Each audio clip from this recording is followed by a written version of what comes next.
예레미야 3장 19절에서 4장 2절 말씀. 내 마음이 흔들리지 않게 하여라. 오늘 본문은 북이스라엘을 향한 회복의 약속입니다. 북이스라엘을 향한 하나님의 약속은 곧 남유다를 향한 약속입니다. 하나님을 배반하고 이미 망해버린 북이스라엘에게 회복의 소망이 있듯이 곧 망할 남유다 역시 회복의 소망이 있음을 알려주고 싶으신 것입니다. 그야말로 하나님의 절절한 외침입니다. 하나님께서 이스라엘에게 복을 주시면서 품으신 꿈이 있습니다. 하나님을 아버지라고 부르며 하나님만을 따르고 하나님을 떠나가지 않는 것입니다. 그런데 북이스라엘이 먼저 하나님을 배신했습니다. 하나님을 떠난 북이스라엘이 만난 것은 고통이었습니다. 결국 그들은 벌거숭이 언덕에서 애타게 하나님을 찾으며 울부짖었습니다. 그들의 울부짖음은 그들이 올곧은 길에서 벗어나고 하나님을 잊었기 때문입니다. 죄로 인한 고통은 하나님의 재앙 때문이 아닙니다. 이미 하나님을 잊은 것만으로도 충분히 고통스러운 일입니다. 하나님을 잊은 고통은 오직 그리스도인만이 느낄 수 있습니다. 왜냐하면 하나님으로 인해서 누리는 기쁨을 경험했기 때문입니다. 그렇기에 아무런 재앙을 당하지 않아도 누리던 기쁨이 사라진 것만으로 이미 고통스러운 것입니다. 북이스라엘의 괴로움은 누군가로부터 공격을 받았기 때문이 아닙니다. 하나님을 잊었기 때문입니다. 하나님께서는 북이스라엘이 괴로운 이유를 분명히 아셨습니다. 그렇기에 고통을 해결할 수 있는 유일한 답을 알려주십니다. 하나님께로 돌아오는 것입니다. 하나님께서 말씀하십니다. 내가 너희의 변절한 마음을 고쳐줄 터이니 나에게로 돌아오너라. 하나님의 부르심 앞에서 북이스라엘은 4가지 고백을 합니다. 첫째, 주님만이 주, 우리의 하나님이십니다. 이스라엘이 하나님을 버렸던 이유 중 하나는 하나님에 대한 유일신 개념이 없었기 때문입니다.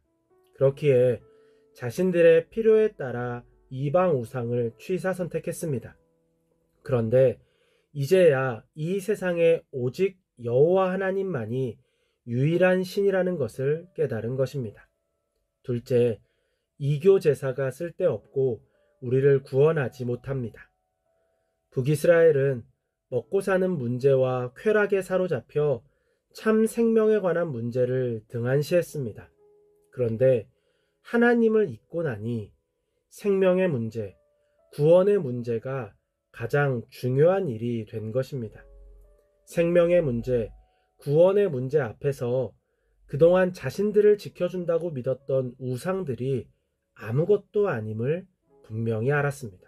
그리고 구원은 오직 하나님께만 있음을 깨달았습니다.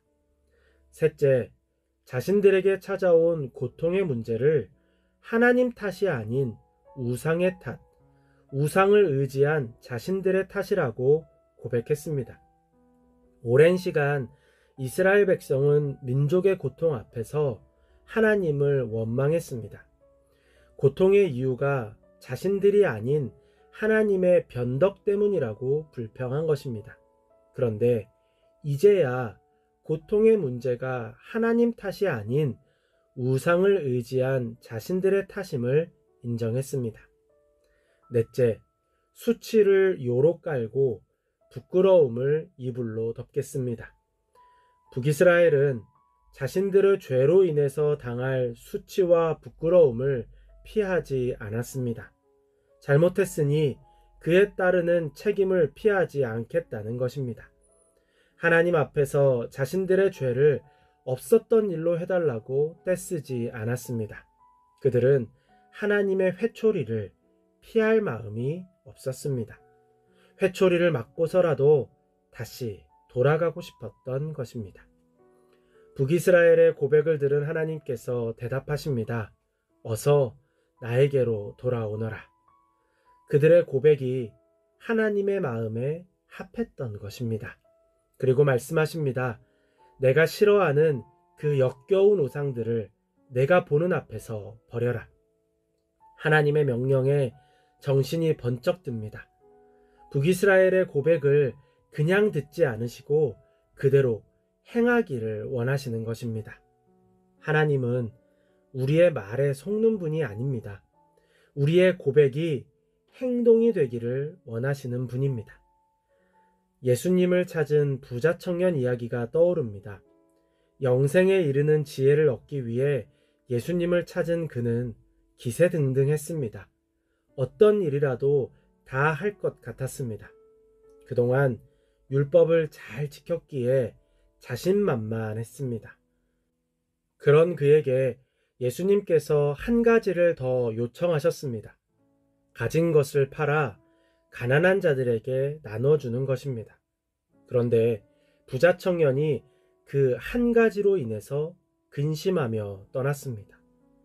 자신의 고백이 행동이 되어야 하는 순간에 마음이 흔들렸기 때문입니다. 하나님께서 북이스라엘에게 요청하신 것은 새로운 것이 아니었습니다. 그들의 고백대로 행동하기를 원하셨습니다. 말처럼 쉬운 게 없습니다. 반면에 행동처럼 어려운 것이 없습니다. 말한 대로 살 수만 있다면 좋겠습니다. 하지만 이보다 더 어려운 일이 없는 것 같습니다. 그래서 많은 사람이 침묵합니다. 말과 행동이 달라서 믿을 수 없는 사람이 되느니 차라리 말을 하지 않는 것이 낫기 때문입니다. 그럼에도 우리는 쉼 없이 말을 합니다. 그리고 그 말로 인해서 근심하고 후회합니다. 마음이 흔들리는 것입니다. 하나님께서 우상들을 버리라고 말씀하신 이유는 마음이 흔들리지 않게 하기 위함입니다. 말만 하고 행동하지 않으면 눈앞에 있는 유혹을 이길 수 없습니다. 우리는 그리 강하지 않습니다.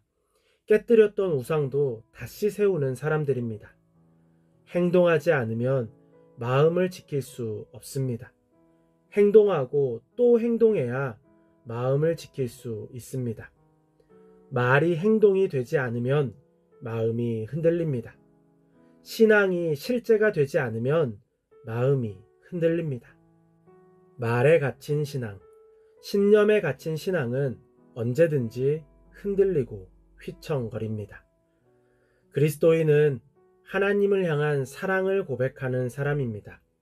하나님을 향한 사랑의 고백이 매 순간 우리의 입술에 있어야 합니다. 그런데 그보다 더 중요한 것이 있습니다. 하나님을 향한 사랑의 삶을 사는 것입니다. 하나님을 사랑함으로 행동하기 시작할 때 우리의 마음은 흔들리지 않습니다. 그동안 우리가 했던 수많은 사랑의 고백과 다짐을 생각하시기 바랍니다. 그동안의 고백과 다짐이 잊혀진 이유는 다른 문제가 아닙니다. 우리의 마음이 흔들렸기 때문입니다. 그 고백과 다짐을 하나씩 행동으로 보이시기 바랍니다.